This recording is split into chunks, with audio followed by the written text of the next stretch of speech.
Hello, everyone. Welcome back to the Unlimited Blade Works commentaries. We're on episode 18, whose title I didn't remember to look at. Let's get started on this episode together in 3, 2, 1, play. I guess I can bring it up.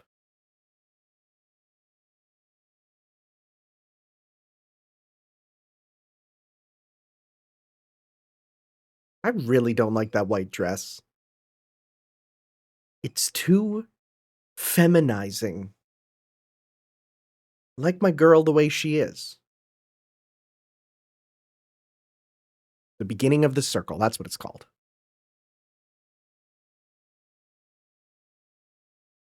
She's glowing.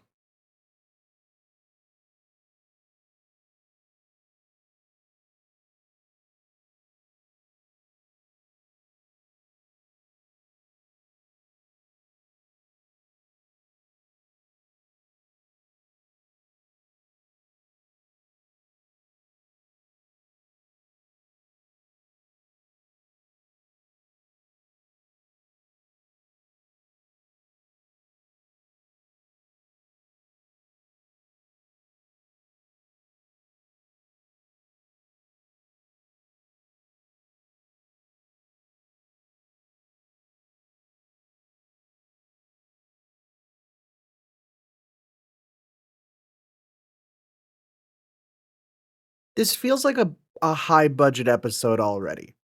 Because I definitely have noticed with all watching a lot of anime for commentary purposes, but especially watching all the Fate stuff, there are there are episodes of shows that are high budget and low budget, and there's people who argue, it's not budget, that's not a thing, right? You know, you say it's actually, you know, it's more effort than budget, and it's like, yeah, we just call it budget because it's just it sounds better than high effort, low effort, right? But it's really obvious with watching the Fate stuff back to back, because sometimes you get episodes that are ugly, and sometimes you get things that are incredible, right? I think about how, leading up to and the first moment where it really hit me was when I was doing the Apocrypha commentaries, and you get that one amazing episode right near the end. Right before that, it was kinda very meh, right? And then all of a sudden, this episode comes, and it's like a punch to the gut. That was the moment where I really first noticed it, right? And so that's something that going forward becoming more and more obvious when I see it.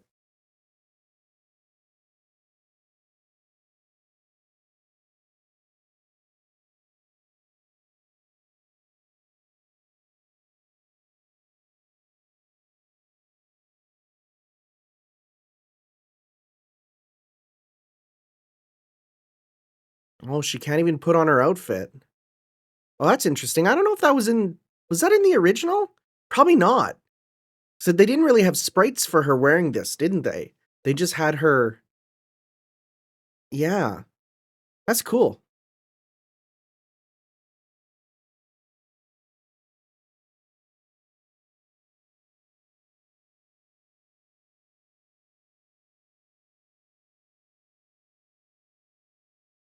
Yeah, what's the frame date on that kick though?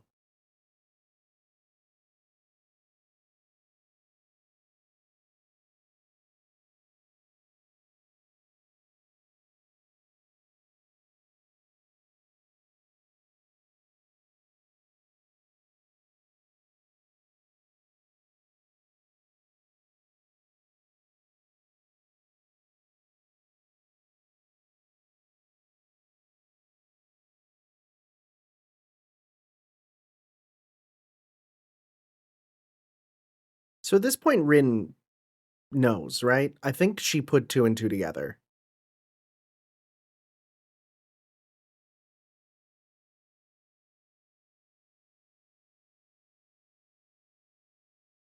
What a cringe dude. He'll never be cool.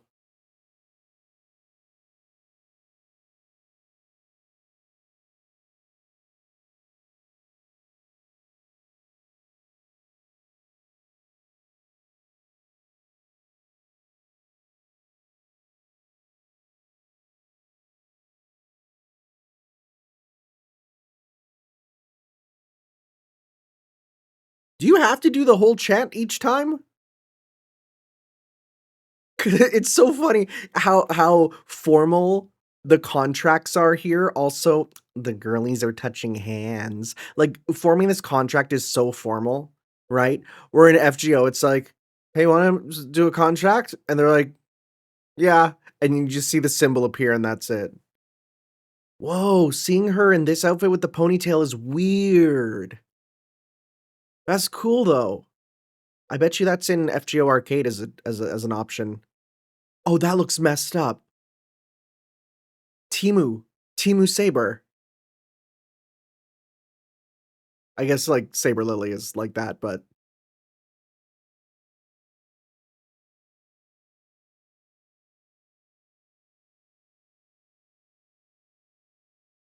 yo, the immediate disappearing flash step, so good.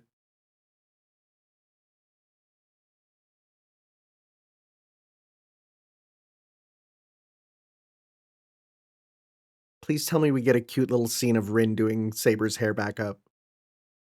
Does she do that herself? She probably does that herself, huh? How do you braid your hair in a bun like that? That's crazy.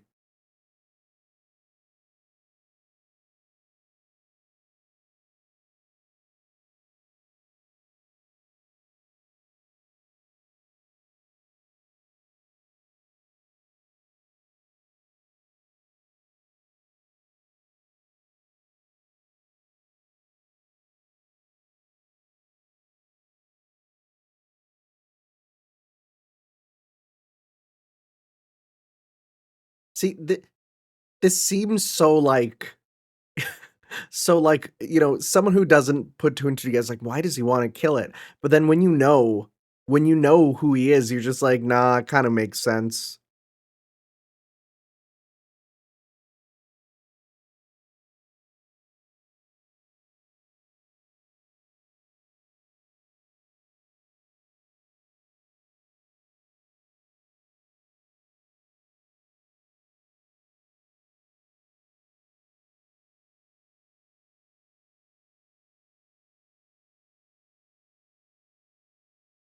I thought I was gonna say, I wasn't meant to fight with swords, but I'll admit, swords are really cool.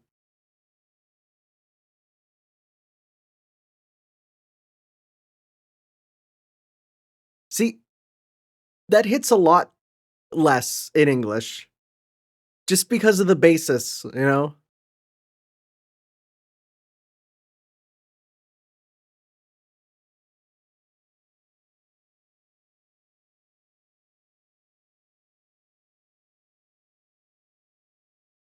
Is it is it playing Emiya's theme, but, like, a leading up leitmotif?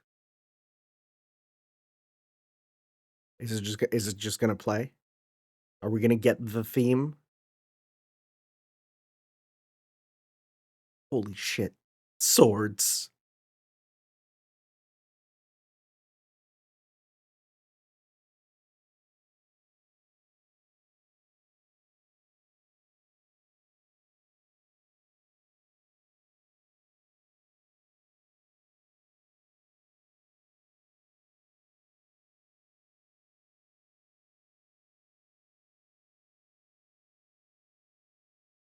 Could we get Caster, Emiya?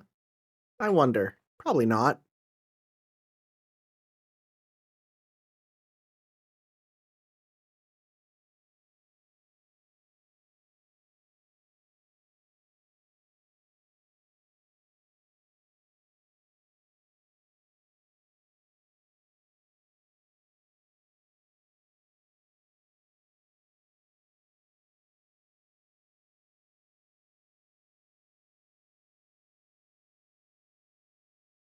Those are 3D model characters back there, which we know ufotable uses.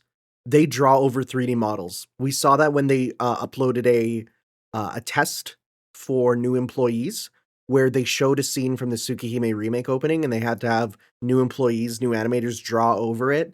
And yeah, and that's how they do it. They use 3D models and have them draw over them, which, yeah, when you look at this, you can sort of see because this is a 3D frame rate dimension.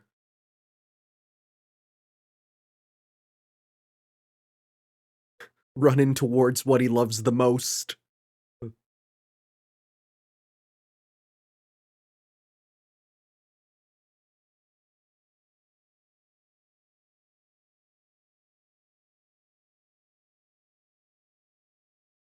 Frick, this is so cool. God, yes. Oh my god, he's dual wielding long swords. God, yes.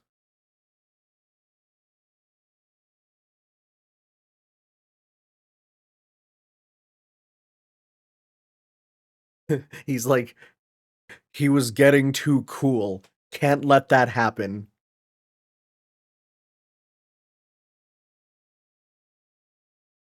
Sorry, what was that technique? What was that soft sleep touch? Can bro use the power of NyQuil?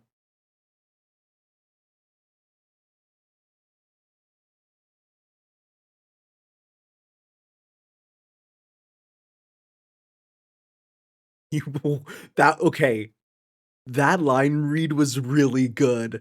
That was the most thuggish Shiro. Just meet me in the forest, let's go. I don't mind this voice for Shiro when it goes low like this. I think it's the higher pitch stuff that doesn't work well. Okay, maybe that's a bit much, buddy. I'll kill you. It's too much. As soon as I compliment you, it goes around on me.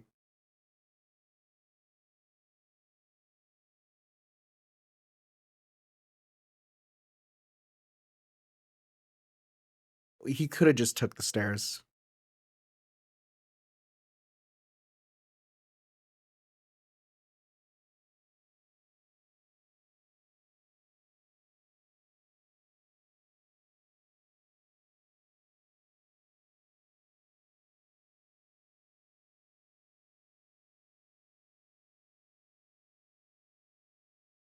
I wonder if the church can cover that up.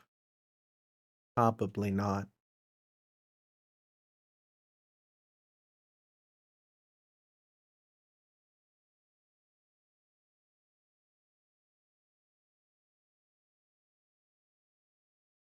Don't worry, Saber. He brought the brewskis.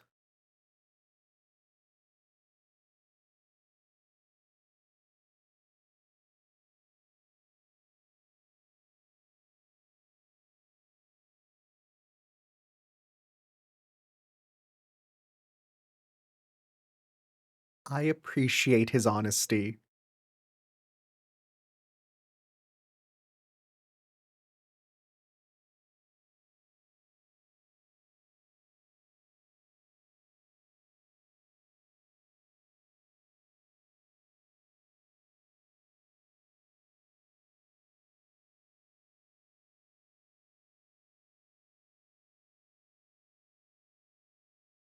I don't know if I don't know if I like the color scheme they're going for in this one for this world. I think the redness of it in the original visual novel is better. Oh, they're just making it super obvious here. Okay.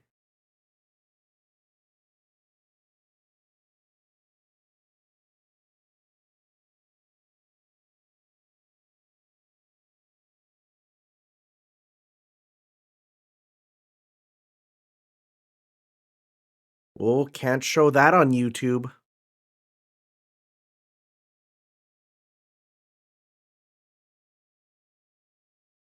Okay, what's with that though? Is was he hung or was it saying he was the one doing the hanging? Is that a metaphor? More like it.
That's a cool image.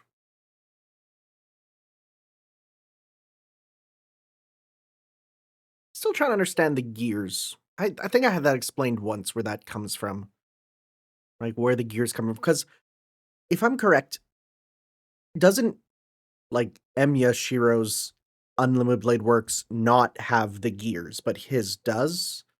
There's some is that the representation of like the Mind of Steel or whatever? I don't know.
I'm sorry, all I do is that when I see this room, I think this is the room where Shinji gets punched.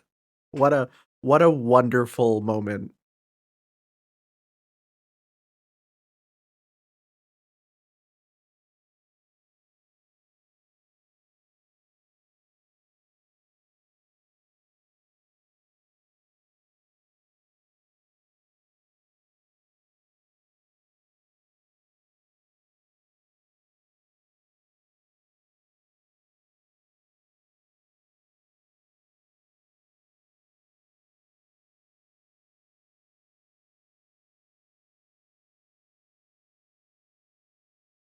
Look at how even his low, like, long distance model looks like a piece of garbage. Your famous funny business?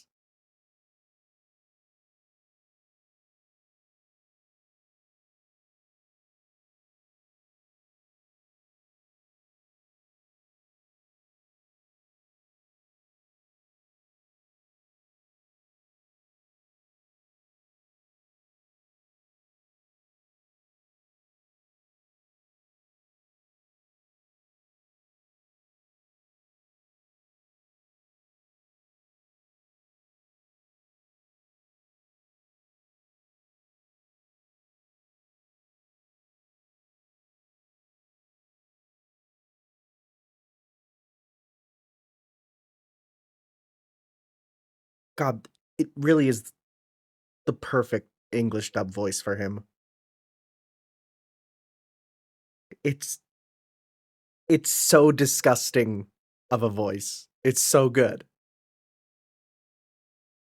Like, I I hate Shinji, but I love how much I can hate him, you know?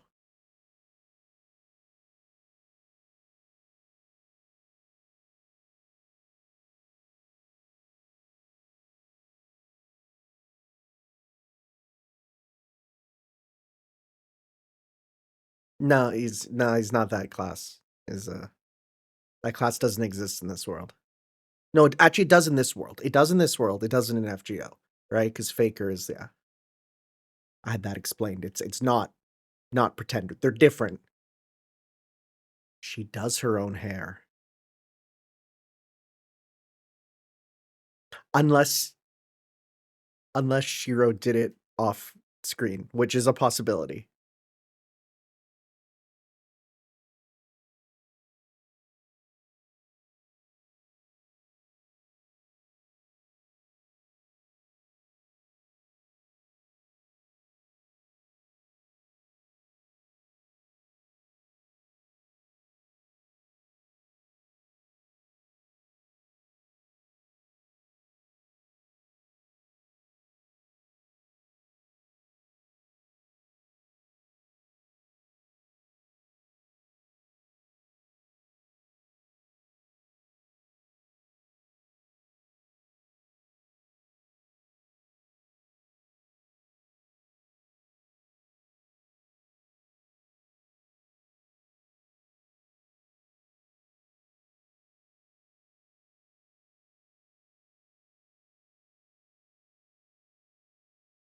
Sometimes you gotta take the run back yourself, you know?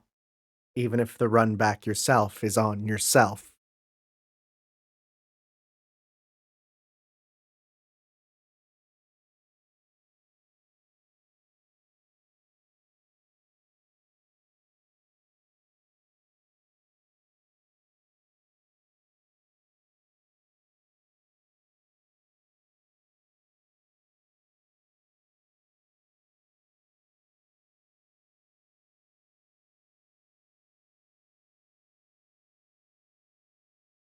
Saber's like, that's not an answer, you're just looking at the sky.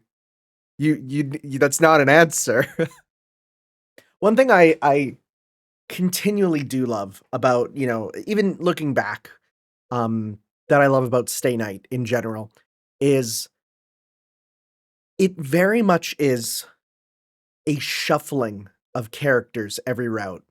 And I love that about it. I think that is so cool, right? Where, someone who's a jobber in a route is a main character in another, right?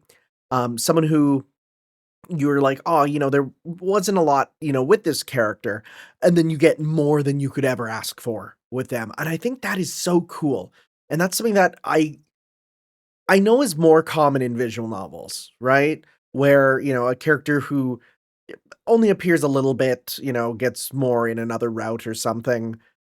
It's difficult to gauge because I don't play a lot of visual novels in the way where I go through every route. I'm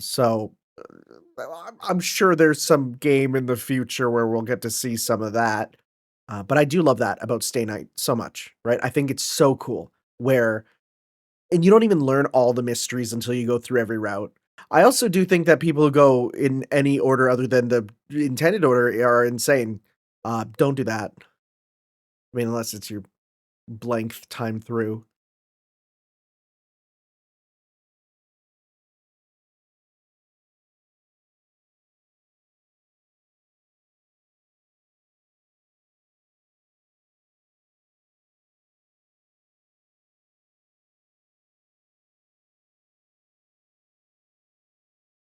When we see like a church member. Oh, Issei.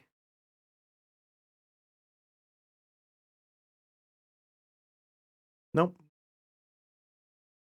I mean, the implication is that helping behind the scenes is a church person or a mages association person. Idealism's end the answer. That seems pretty important. That seems like a big moment. All right, guys, we'll move on to episode 19 where we check that out. I will see you then for that. Ciao.